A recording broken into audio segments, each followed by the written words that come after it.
Hello दोस्तों, आप सभी का स्वागत है एनसीईआरटी साइंस क्लास 7 चैप्टर 9 गति एवं समय। उसमें से हमने 2 पार्ट कंप्लीट करा दिए, फर्स्ट और सेकेंड।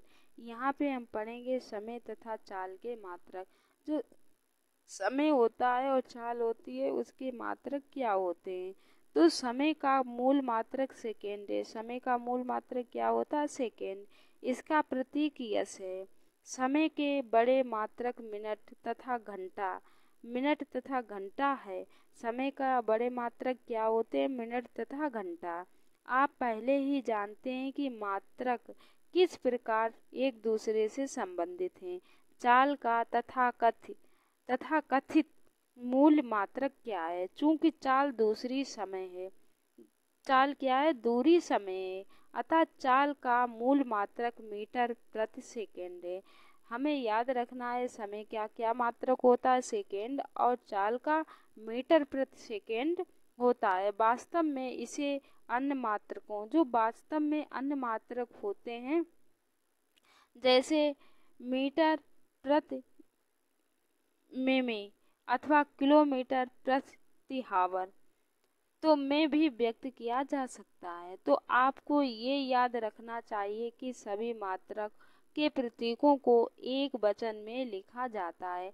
जो क्या है, मात्रकों को बहुवचन में नहीं लिख सकते, इन्हें हम एक ही वचन में लिख सकते हैं। उदाहरण के लिए हम समझ सकते हैं 50 किलोमीटर लिखते हैं, ना कि 50 किलोमीटर्स लिखेंगे।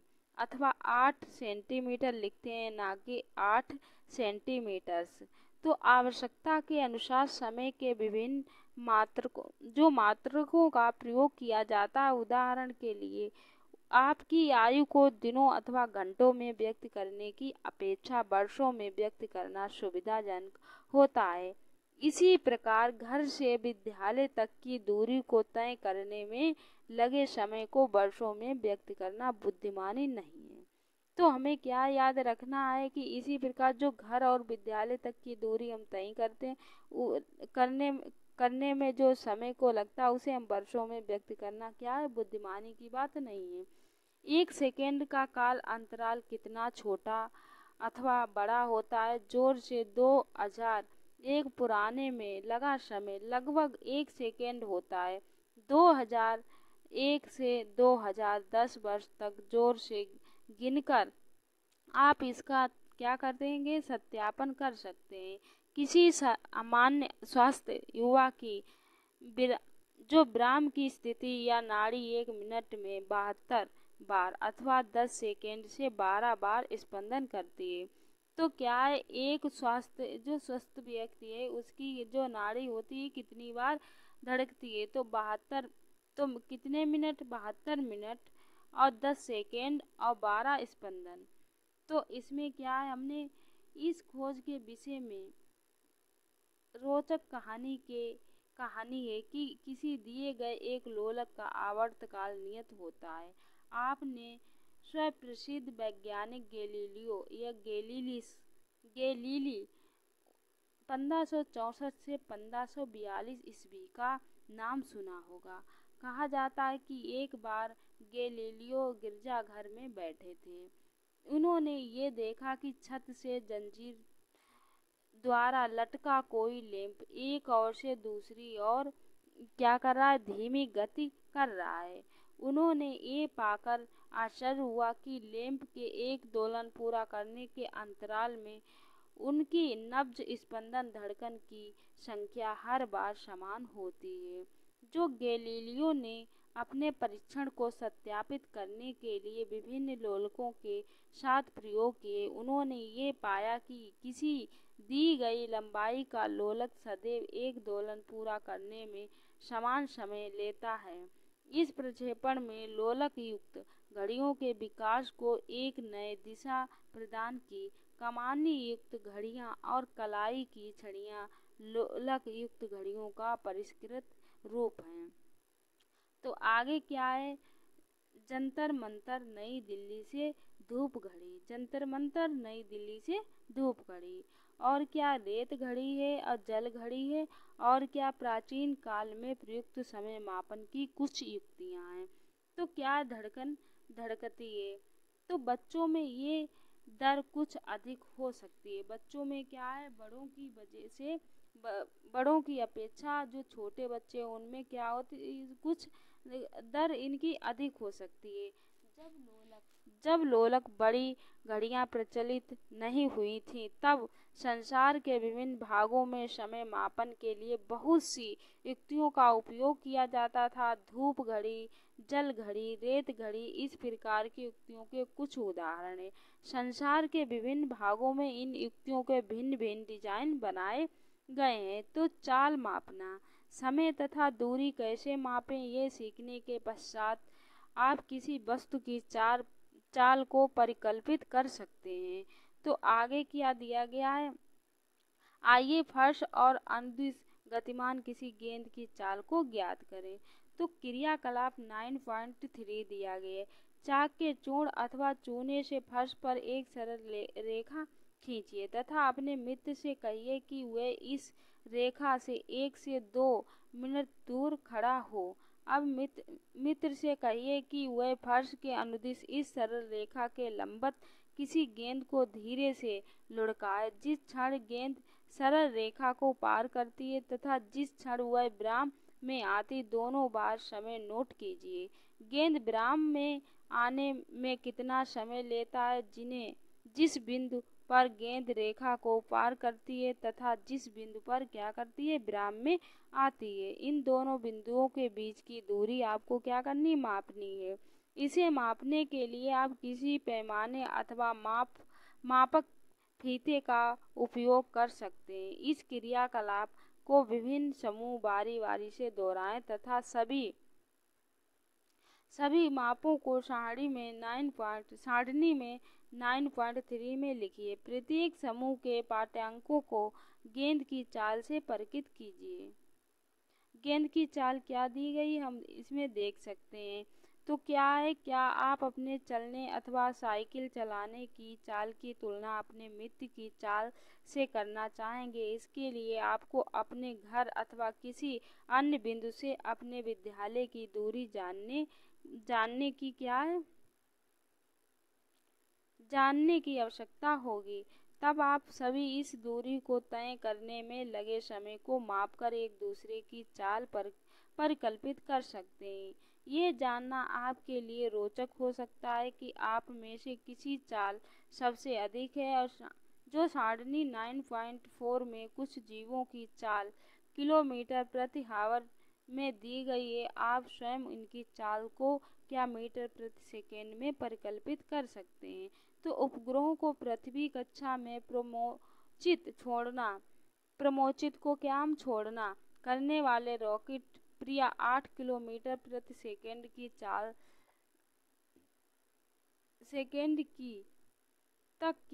प्राप्त कर लेते हैं। इसके विपरीत कछुआ केवल 8 सेंटीमीटर प्रति सेकेंड लगभग की चाल से चल सकता है।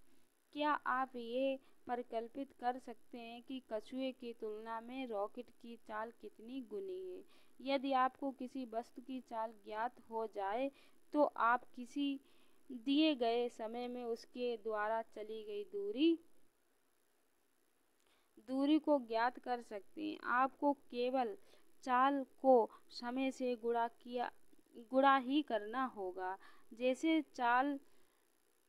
चली गई दूरी बराबर चाल गुणे समय। क्या होगा, हमें चाल गुणे समय का क्या करना होगा, गुणा। आप ये भी ज्ञात कर सकते हैं कि दी गई चाल से चलने वाली कोई वस्तु किसी दूरी को कितने समय में तय करेगी। तो लिया गया समय क्या है, अगर दूरी कितने समय में, तो हमें क्या फॉर्मूला, लिया गया समय बटे दूरी बटे चाल। आगे आपने स्कूटर अथवा मोटरसाइकिल पर 1 मीटर लगा हुआ देखा होगा। इसी प्रकार कारों, बसों तथा अन्य वाहनों के डैशबोर्ड पर मीटर देखे जा सकते हैं। चित्र 9.7 में किसी कार का डैशबोर्ड दर्शाया गया है। ध्यान दीजिए, इनमें से किसी एक मीटर के एक कोने पर किलोमीटर प्रति आवर लिखा है। इसकी क्या है, चाल मापी। चाल मापी स्पीडोमीटर कहते हैं। इससे सीधे ही किलोमीटर या हावर में चाल ज्ञात हो जाती है। इसमें से एक अन्य मीटर भी होता है जो वाहन द्वारा तय की गई दूरी को मापता है। इसे क्या कहते हैं? मीटर को पथमापी या ऑटोमीटर कहते हैं, जो क्या करता है, वाहन द्वारा चली गई चाल को मापते हैं। अगर हमसे पूछा जाए तो उसे हम पथमापी या ऑटोमीटर कहते हैं। आगे क्या दिया गया, आगे पहले हम देख लेते हैं। इसमें सामान्यतः उपलब्ध घड़ियों द्वारा जो मापा जा सकने वाला सबसे कम समय अंतराल 1 सेकेंड है। तथापि अब ऐसी विशिष्ट घड़ियां उपलब्ध हैं जो 1 सेकेंड से छोटे समय अंतराल को माप सकती हैं। इनमें से कुछ घड़ियां 1 सेकेंड के 10 लाखवें भाग और यहाँ तक कि 1 अरबवें भाग तक के समय अंतराल माप सकती हैं। आपने माइक्रो सेकेंड तथा नैनो सेकेंड जैसे शब्द सुने होंगे। एक माइक्रो सेकेंड का 10 लाखवां भाग होता है। क्या है? एक माइक्रो सेकेंड का 10 लाखवां भाग होता है। एक नैनो सेकेंड का 1 अरबवां भाग होता है। इनमें छोटे समय अंतराल को जो घड़ियां मापती हैं उनका उपयोग वैज्ञानिक अनुसंधानों के लिए किया जाता है। खेलों में जिन समय मापने की युक्तियों का उपयोग होता है वे सेकेंड के 10वें अथवा 100वें भाग तक के समय अंतराल माप सकती हैं। इसके विपरीत ऐतिहासिक घटनाओं के समय को शताब्दिक अथवा शताब्दिक में व्यक्त किया जा सकता है। तारों तथा ग्रहों की आयु क्रिया अरबों वर्ष में व्यक्त करते हैं। क्या आप इन काल अंतराल के परास की कल्पना कर सकते हैं जिनमें से हमें व्यवहार करना पड़ता है? तो बाज की कितनी चाल है? 320 है।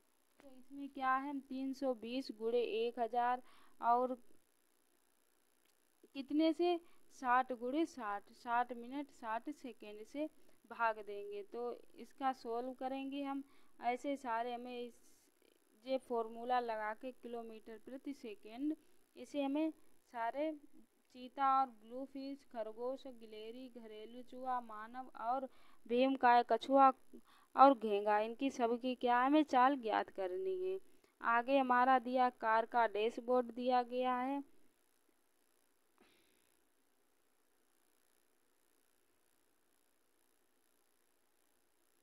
तो यहाँ तक हमारा कंप्लीट। आगे क्या है, विद्यालय में पिकनिक के लिए जाते समय पहली ने यह निश्चय किया कि वह यात्रा समाप्त होने तक हर 30 मिनट के पश्चात बस के पथमापी का ऑटोमीटर अपनी बुक पर लिखेगी। इसके पश्चात उसने अपने पाठ्यांक सारणी क्या है 9.5 में लिखे हैं। तो देख सकते हैं 8 AM 36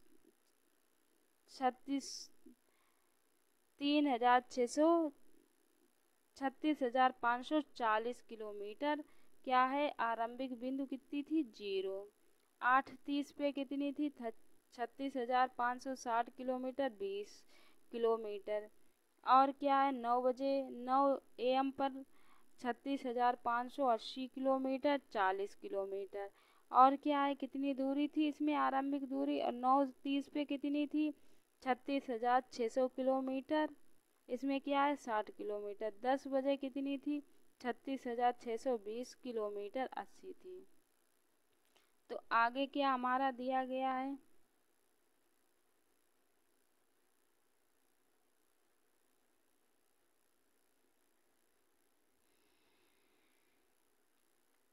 आगे हमारा दिया गया है एक ग्राफ पेपर दिया गया। क्या आप बता सकते हैं कि पिकनिक स्थल विद्यालय में कितनी दूर था? क्या आप बस की चाल परिकल्पित कर सकते हैं? सारणी को देखकर बूझो ने पहली से पूछा कि क्या वह बता सकती है 9:45 AM तक उसकी बस में कितनी दूरी तय कर ली थी। पहली के पास इस प्रश्न का कोई उत्तर नहीं था। वे अपने शिक्षक के पास गई। शिक्षक ने उसने कहा कि इस समय को हल करने का एक ढंग है यह कि हम दूरी समय ग्राफ खींचें।